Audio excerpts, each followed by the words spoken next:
Kembali tim Jimat punya cerita.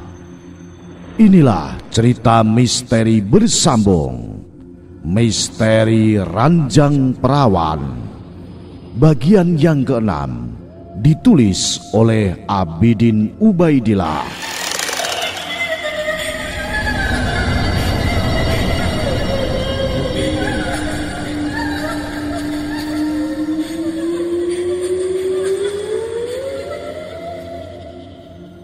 Sepeninggal Demang Wiroguna, Adipati Arya Turangga menghampiri Sarjito dan menepuk pundak pemuda itu.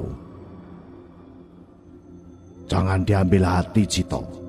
Wiroguna itu sebenarnya pemuda yang baik.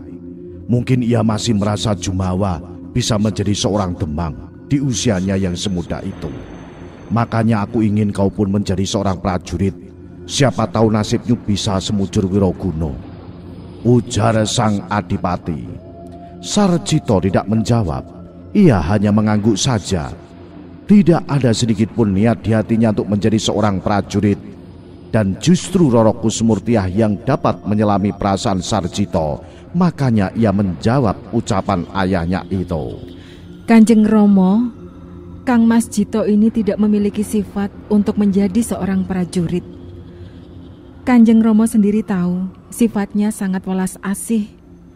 Membunuh semut pun mungkin Kang Mas Jito tidak berani. Bagaimana dia mampu menjadi prajurit? Biarkanlah Kang Mas Jito tetap sebagai seorang seniman. Bukankah begitu Kang Mas Jito? Sarjito mengangguk cepat. Jawaban Roro Kusmurtiah itu sudah mewakili perasaan hatinya. Meski tentunya ia tidak ingin selamanya menjadi seorang juru ukir. Siapa yang tidak ingin menjadi seorang Demang bahkan adipati? Tapi menurutnya jalan untuk menuju cita-cita itu tidak mesti harus menjadi seorang prajurit. Baik Adipati Arya Turangga dan Ki Branjangan sama-sama tersenyum. Keduanya kemudian meninggalkan ruangan itu, membiarkan Sarjito melanjutkan pekerjaannya dengan ditemani oleh Roro Kusmurtiah. Dengan cekatan Sarjito memperbaiki ukiran yang cacat akibat terkena goresan keris Demang Wiroguna. Sesekali Roro Kusmurtiah ikut berkomentar tentang apa yang dikerjakan Sarjito. Selebihnya gadis cantik ini tidak tahu sama sekali bahwa saat itu Sarjito justru sedang melakoni persyaratan untuk melakukan kutukannya. Tanpa dilihat oleh Roro Kusmurtiah, Sarjito melukai sedikit ujung jari telunjuknya. Kemudian darah yang keluar dari luka itu ia oleskan pada mata dua ekor naga dalam ukiran itu. Rasakan kau Wiroguna, kau akan menjadi tumbal bagi naga Harupat dan Jatunda, desis Sarjito dalam hatinya. Keesokan harinya, pesta pernikahan Roro Kusmurtiah dengan Demang Wiroguna berlangsung meriah. Baik itu kirap pengantin pria, sampai akhirnya acara akad nikah yang dipimpin seorang kiai dari Ponorogo, semuanya berjalan dengan lancar. Pada siang harinya dilaksanakan kirap agung mengarak sepasang pengantin. Dengan diawali barisan terdepan iring-iringan reok dan para warok, dilanjut dengan kereta kencana yang membawa sepasang pengantin dan pengiringnya. Rakyat tumpah ruah ke jalan-jalan, seakan ikut merasakan kegembiraan adipatinya yang hari ini telah menikahkan putrinya.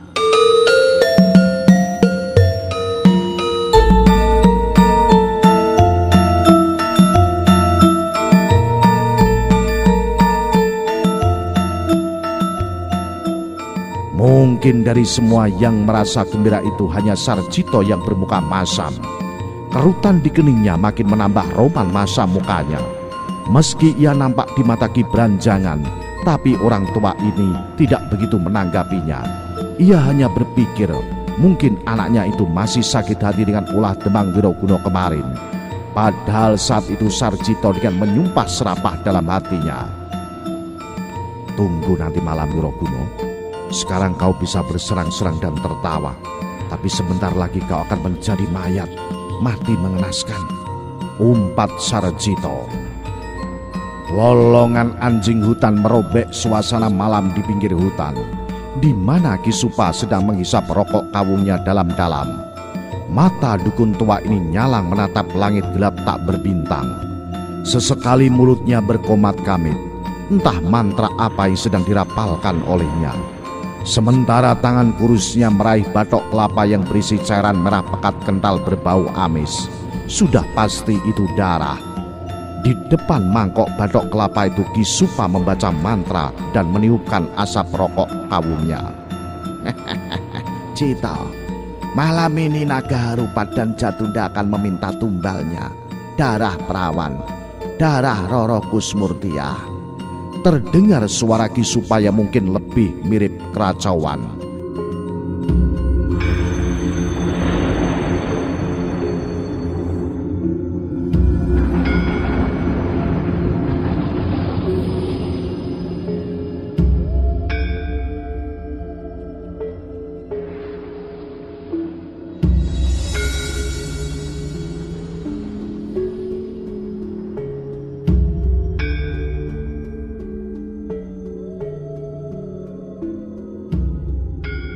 Sementara itu di pendopo Kadipaten, suara alunan gamelan seakan membuat para tamu yang hadir hanyut dalam iramanya yang sangat memukau.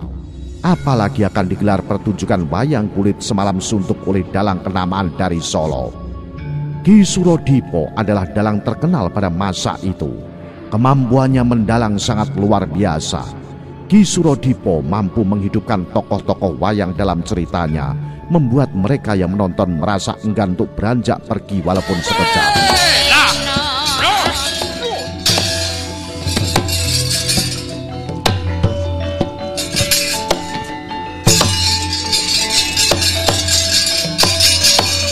Semua yang hadir di pendopo saat itu nampak tersenyum cerah, termasuk sepasang pengantin yang sedang duduk berdampingan. Adipati Aryo Turonggo selalu menebar senyum dan tawanya.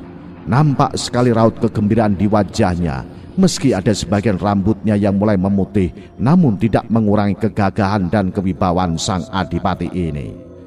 Mungkin di antara semua yang hadir di pendopo saat ini, hanya Ki Branjangan yang nampak gelisah. Tentu kegelisahannya ini sangat beralasan. Sedari sore ia tidak melihat Sarjito. Kemana anak lelakinya itu? Biasanya jika berada di Kadipaten, Sarjito tidak jauh-jauh dari ayahnya. Apalagi pemuda itu bukanlah anak yang suka keluyuran menikmati suasana keramaian. Hal inilah yang membuat wajah tua Ki Branjangan nampak berkerut. Selain itu di usianya yang menjelang senja, Ki Branjangan mulai memiliki kewaskitaan. Seolah ada firasat aneh yang mengungkungnya sedari sore tadi. Mungkin akan ada kejadian yang luar biasa malam ini. Namun ia berharap hal ini tidak akan menimpa keluarga Adipati dan juga Sarjito. Sore tadi ia sempat merasa gelisah. Ada semacam hawa panas yang membuatnya tidak tenang. Hal ini mengingatkannya pada Ki Supa, saudara iparnya. Semoga si Supa tidak membuat ulah yang dapat merugikan orang lain. Aku kenal betul wataknya. Dia sangat membenci Adipati Aryo Turonggo. Dan akhir-akhir ini dia sangat dekat dengan Sarjito. Aku khawatir anakku itu akan dimanfaatkan olehnya. Batin Ki Branjangan. Sebenarnya tanpa diketahui oleh Ki Branjangan, Sarjito berada tidak jauh dari pendopo Kadipaten. Dia terus mengawasi apa yang terjadi di pendopo itu. Di balik sebuah pohon beringin yang rindang di halaman pendopo, tubuh Sarjito tertutupi oleh pandangan Ki Branjangan. Mata Sarjito nampak berapi-api memandang pada sepasang pengantin, terutama pada Demang Wiroguno. Rasa tidak senangnya pada Demang itu makin menjadi manakala sikap angkuh Demang Wiroguno saat Sarjito mengerjakan perakitan ranjang hadiah untuk Roro Kusmurtiah. Apalagi memang ada rasa cemburu dalam hati pemuda ini. Ia yang sedari dulu memendam rasa pada Roro Kusmurtiah, akhirnya harus menelan pil pahit dan melihat wanita pujaannya duduk bersanding dengan lelaki lain yang lebih kaya, lebih gagah dan punya kedudukan. Demang keparat, tunggu saja, nyawamu hanya sampai malam ini saja, desis Sarjito. Namun tiba-tiba Sarjito merasakan ada sesuatu yang aneh dengan dirinya. Tubuhnya terasa sangat panas. Padahal cuaca malam ini sangat sejuk. Apalagi saat ini ia tengah berada di bawah pohon beringin yang rindang. Angin semilir berhembus sedari tadi, tapi hawa panas itu terasa begitu saja mengganggunya. Hidung Sarjito perlahan mengendus. Ada aroma yang sangat dikenalnya, aroma asap rokok kawung Ki Supa. Apa saat ini Ki Supa juga ada di sekitar pendopo kadipaten? Rasanya tidak mungkin. Ki Supa sudah bersumpah tidak akan menginjakkan kakinya lagi di rumah Adipati Aryo Turonggo. Lantas apa yang terjadi sebenarnya? Sarjito mengedarkan pandangannya. Ia mencoba menghibur dirinya sendiri saat melihat banyak para penduduk yang ikut menonton pagelaran wayang kulit menghisap rokok kawung juga. Tapi aroma ini sangat beda. Mengapa aku justru kuat menduga ada Ki Supa saat ini? Batin Sarjito. Rupanya apa yang dirasakan Sarjito saat ini dialami juga oleh ayahnya Ki Branjangan. Wajah tuanya mengedarkan pandangan ke sana kemari. Ia mencoba mencari. Mungkin saja benar Ki Supa sudah hadir di pendopo kadipaten saat ini. Kegelisahan Ki Branjangan tertangkap oleh mata Adipati Aryo Turonggo. Namun karena posisi sang Adipati agak berjauhan dengan Ki Branjangan, maka ia melambaikan tangan pada Ki Branjangan dan meminta juru ukir kepercayaan itu untuk mendekat. Ki Branjangan mendesah. Ia sebenarnya ragu untuk mendekat, tapi mana mungkin ia menolak perintah seorang adipati. Makanya kemudian ia pun beringsut perlahan mendekati sang adipati. Ada apa Kakang Branjangan? Nampaknya Kakang kok sangat gelisah sekali, tanya Adipati Aryo Turonggo. Ki Branjangan tidak mungkin mengatakan dengan jujur apa yang dirasakannya saat ini. Bisa-bisa akan merusak suasana gembira sang adipati. Maka sejurus kemudian Ki Branjangan pun menjawab, saya gelisah karena tidak melihat Sarjito sedari sore Kanjeng. Biasanya anak itu sangat suka menonton wayang, namun sekarang justru dia tidak ada, jawab Ki Branjangan. Meskipun itu bukan alasan sebenarnya tentang kegelisahan yang dialaminya saat ini, namun paling tidak alasannya kali ini cukup masuk akal. Adipati Aryo Turonggo tersenyum dan terkekeh pelan. Kakang, mungkin Jito ingin mencari angin. Biarkan saja Kakang. Pemuda seperti Jito itu jangan dikekang terus. Biarkan dia bebas menentukan sikapnya. Bukankah kita juga pernah muda Kakang? Tentunya jiwa muda itu haus akan petualangan. Ucapan sang adipati dijawab Ki Branjangan dengan anggukan kepala. Mungkin memang benar selama ini ia terlalu mengekang putranya itu. Bukan tanpa alasan. Ia takut jiwa muda Sarjito justru akan mudah dihasut dan dipengaruhi orang-orang yang bermaksud jahat, seperti Ki Supa misalnya.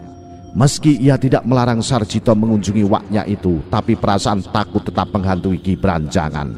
Sebab Ki Supa itu licik, menghalalkan segala cara demi tercapai maksudnya. Baru saja Ki Branjangan ingin menarik napas panjang, tiba-tiba ekor matanya menyaksikan seberkas sinar yang melayang di udara. Sinar ini jatuh tepat di atas bubungan kamar pengantin. Ki Branjangan yang memiliki pandangan mata gaib tentu bisa menyaksikan semua itu. Berbeda dengan semua orang yang hadir di situ. Sepertinya mereka tidak menyadari ada sejenis daru yang baru saja masuk ke dalam kamar pengantin. Namun ketika Ki Branjangan akan memberitahukan hal ini pada Adipati Aryo Turonggo, sang adipati sudah berdiri. Sepertinya ada tamu-tamu penting yang akan disambutnya. Ki Branjangan makin gelisah. Ia harus bertindak mengatasi semua ini. Tapi bagaimana caranya? Ketegangan melanda Ki Branjangan. Hatinya bertanya-tanya, siapa yang sedang berniat jahat pada keluarga adipati? Apakah itu Ki Supa? Namun Ki Branjangan mencoba menepis pikirannya itu. Dia yakin saudara iparnya itu Ki Supa tidak mungkin melakukan perbuatan nekat. Lagi pula ia sudah memberikan peringatan yang sangat keras pada Ki Supa untuk tidak mengganggu Adipati Aryo Turonggo beserta keluarganya. Indra pendengaran Ki Branjangan yang sangat tajam menangkap suara burung hantu. Lagi-lagi firasatnya mengatakan sedang ada hal yang tidak beres malam ini. Mungkin akan menimpa sang adipati atau bisa juga pada sepasang pengantin baru itu. Lalu dengan ilmu olah batinnya, Ki Branjangan duduk bersila, matanya terpejam. Secara lahir memang dirinya menutup segala indera kasarnya, namun secara batin lelaki tua ini sedang membuka gerbang ilmu gaibnya. Perlahan dan samar, mata batinnya menyaksikan dua benda yang meliuk-liuk dan melesat di angkasa. Makin diperhatikannya semakin jelas bahwa yang sedang berada di angkasa itu adalah dua ekor naga. Tiba-tiba nalurinya teringat dengan ukiran naga pada ranjang pengantin hadiah untuk Roro Kusmurtiah. Sarjito pernah mengatakan bahwa naga itu adalah naga gagah yang akan menjaga Roro Kusmurtiah. Lalu dari mana Sarjito tahu apa sebenarnya yang sedang dilakukan anaknya itu? Di tempat lain yang tersembunyi, apa yang dilihat oleh Ki Branjangan juga disaksikan oleh Sarjito. Mata batinnya yang sudah dirasah oleh Ki Supa ikut juga melihat Ndaru yang menebus atap gedung kadipaten. Telinganya juga ikut mendengar suara burung hantu, dan ia juga melihat dua ekor naga sedang melesat di angkasa. Hanya saja yang dirasakan Sarjito tentu berbeda dengan apa yang dirasakan oleh Ki Branjangan. Sarjito nampak tersenyum puas, rencananya sebentar lagi akan berhasil. Apalagi sesaat kemudian ia menyaksikan sepasang pengantin itu sudah masuk ke dalam ruangan dalam. Mungkin mereka akan masuk ke dalam kamar pengantin. Tentu saja ranjang pengantin itu akan menyambut mereka. Di saat itulah dendam Sarjito akan terbalaskan. Sementara Ki Branjangan makin cemas saat melihat pengantin sudah masuk ke ruang dalam. Mata batinnya melihat dua ekor naga itu makin mendekat dan mungkin akan menembus atap pendopo kadipaten. Dengan segala kemampuan yang dimilikinya, Ki Branjangan mencoba mengatasi apa yang terjadi saat ini. Tapi pemilik ilmu gaib ini sangat kuat sekali. Dirinya tak mampu untuk menembusnya. Namun lamat-lamat indera penciumannya mengendus aroma rokok kawung. Ki Branjangan mengeram marah. "Supa, jadi ini adalah pekerjaanmu. Baiklah, aku akan mengadu jiwa denganmu." Nah, bagaimanakah kisah selanjutnya? Apa yang akan terjadi kemudian? Ikuti terus cerita misteri bersambung. Misteri Ranjang Perawan. Salam Jimatres, salam satu misteri. Au.